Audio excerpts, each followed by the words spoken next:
A paz. Eu quero compartilhar com você algumas lições do capítulo 6 de Neemias. Se você puder, pega a sua Bíblia para a gente ir lendo juntas. Eu vou ler dos versículos 1 ao 4. Sucedeu mais que ouvindo Sambalate, Tobias, Gesem o Arábio e o resto dos nossos inimigos, que eu tinha edificado o muro, e que nele já não havia brecha alguma, ainda que até esse tempo não tinha posto as portas nos portais, Sambalate e Gesem enviaram a dizer: Vem e congreguemo-nos juntamente nas aldeias, no vale de Ono.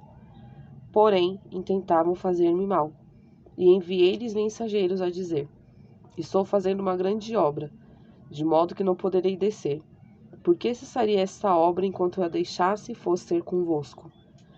E da mesma maneira enviaram a mim 4 vezes, e da mesma maneira lhes respondi.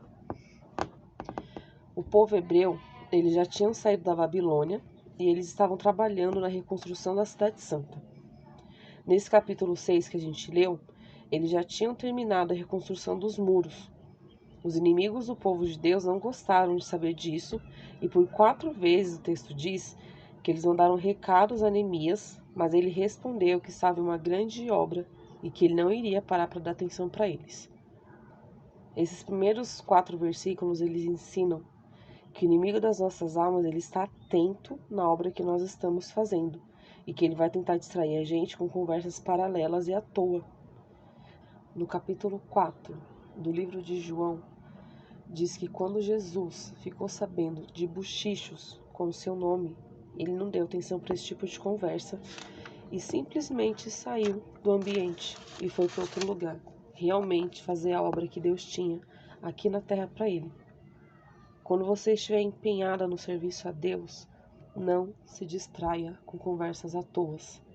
Se mantenha focada somente naquilo que Deus ele colocou na sua vida para você fazer.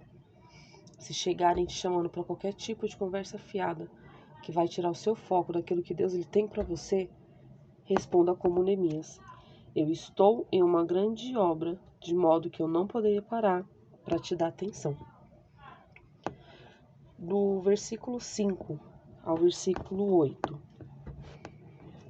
diz assim: Então Sambalate, da mesma maneira, pela 5ª vez me enviou o seu moço, com uma carta aberta na sua mão, e na qual estava escrito: Entre as gentes se ouviu, e Gesem diz que tu e os judeus intentam se revoltar, por isso edificam o muro, e que você se fará rei deles segundo essas palavras, e que você colocou profetas para pregarem de ti em Jerusalém, dizendo: Este é rei em Judá.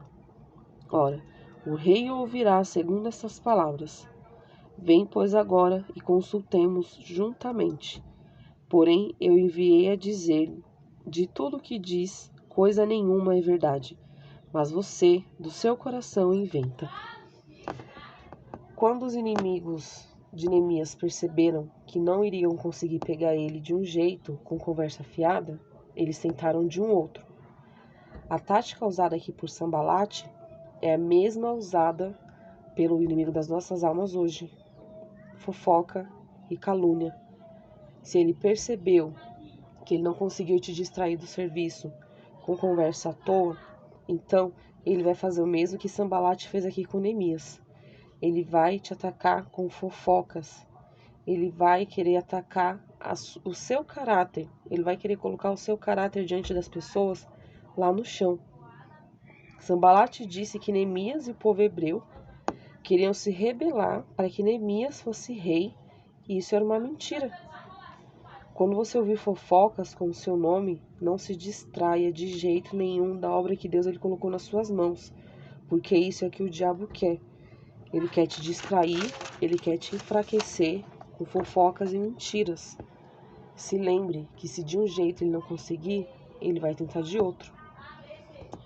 No verso 9, porque todos eles nos procuravam atemorizar, dizendo: As suas mãos largarão a obra, e não se efetuará. Agora, pois, ó Deus, esforça as minhas mãos. No verso 9 diz que os inimigos do povo de Deus queriam aterrorizar eles, dizendo que eles não conseguiriam terminar aquela obra, mas Neemias, ele orou a Deus pedindo força para continuar. Nosso inimigo também quer que a gente desista da obra que o Senhor ele nos deu para fazer. Ele também quer colocar medo no nosso coração com suas ameaças, para que a gente venha tirar a mão do arado. Mas saiba que ainda que a obra seja grande e difícil, Deus é maior. Faça assim como Neemias. Peça força para o Senhor, para saber que Ele fortaleça as suas mãos, para que você continue firme na obra. Agora o verso 10. E entrando eu em casa de Semaías, filho de Delaías, ou filho de Metabel, que estava encarcerado, disse ele: Vamos juntamente à casa de Deus, ao meio do templo, e fechemos as portas do templo, porque virão matar-te. Sim, de noite virão matar-te. Porém eu disse: Um homem como eu fugiria?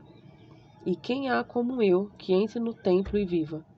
De maneira nenhuma entrarei. E conheci que eis que não era Deus quem o enviara.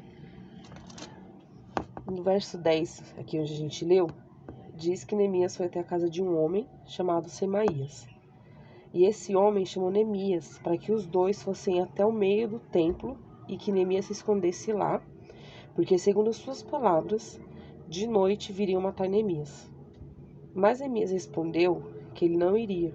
Primeiro, ele disse que não iria porque ele sabia que ninguém, com exceção dos levitas e sacerdotes, poderiam entrar no templo de Deus. E segundo, se ele se escondesse no templo, ele estaria demonstrando para todo o povo que ele não confiava em Deus.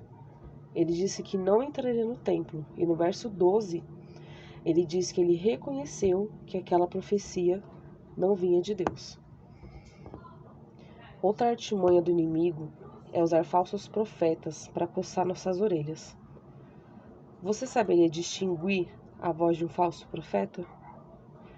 Semaías foi bem convincente na sua mensagem. Ele deu até um horário em que supostamente viriam para matar Neemias. Neemias soube que ele era um falso profeta porque Deus nunca contradiz sua palavra. Foi ele quem ordenou no livro de Números, no capítulo 18, no versículo 22, que ninguém deveria entrar no templo. E no livro de Josué 1:9, Deus ele também disse que diante dos inimigos nós não devemos temer, mas que a gente deve ter força e coragem. O único modo de reconhecer e não acreditar em um falso profeta é conhecendo muito bem a palavra de Deus. É o conhecimento da palavra de Deus que não vai permitir que a gente venha perecer.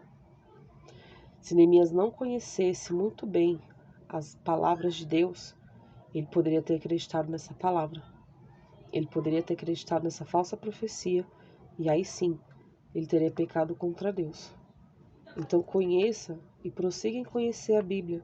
Estude, conheça tudo aquilo que a palavra de Deus ele diz a seu respeito, aquilo que você deve fazer, para que você também não acredite em falsas profecias e venha pecar contra Deus.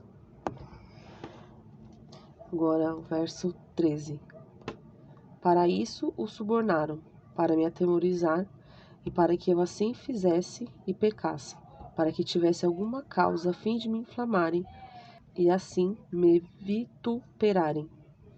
No verso 13, diz que a intenção daquele falso profeta que foi subornado era de aterrorizar Neemias e para fazer ele pecar contra Deus, porque aí sim eles teriam armas reais para usar contra Neemias. A estratégia do diabo é a mesma.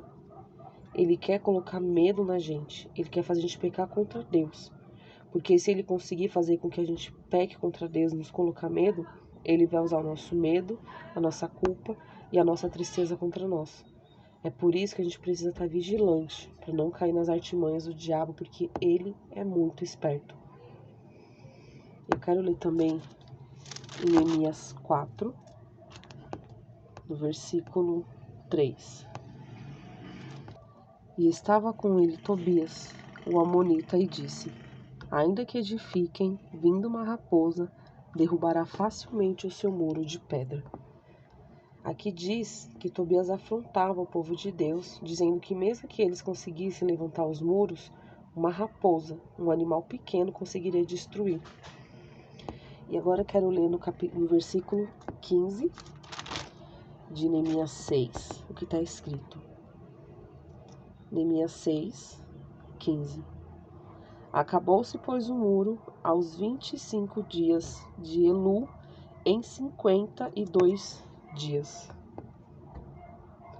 Esse texto diz que em 52 dias os muros de Jerusalém foram levantados. O diabo, ele quer fazer a gente acreditar que a obra de Deus na nossa vida, ela não vai se realizar porque a gente é fraca e porque a gente é pequena. Mas a gente não pode acreditar nessa mentira dele.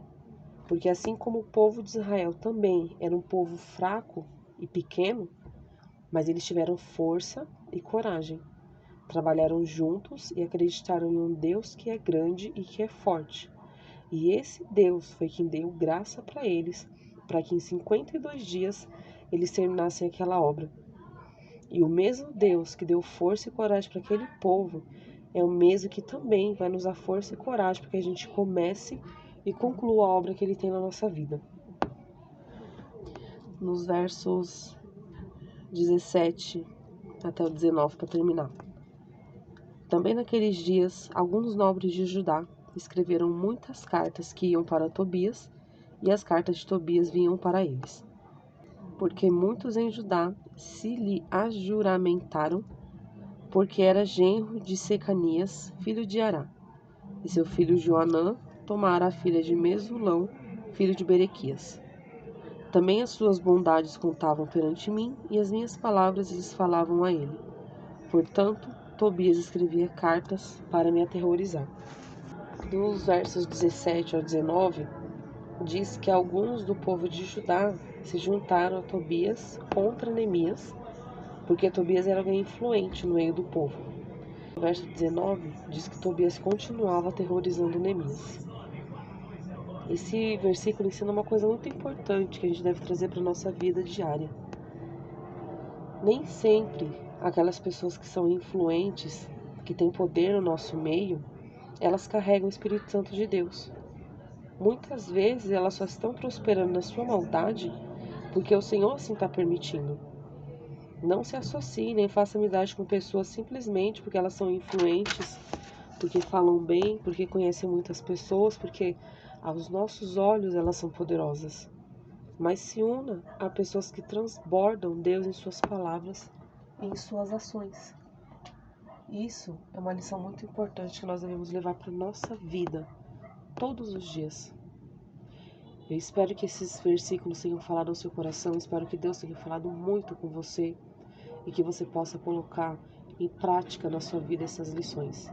Que Deus ele também te ajude a concluir a obra que Ele colocou nas suas mãos e que você também tenha força e coragem.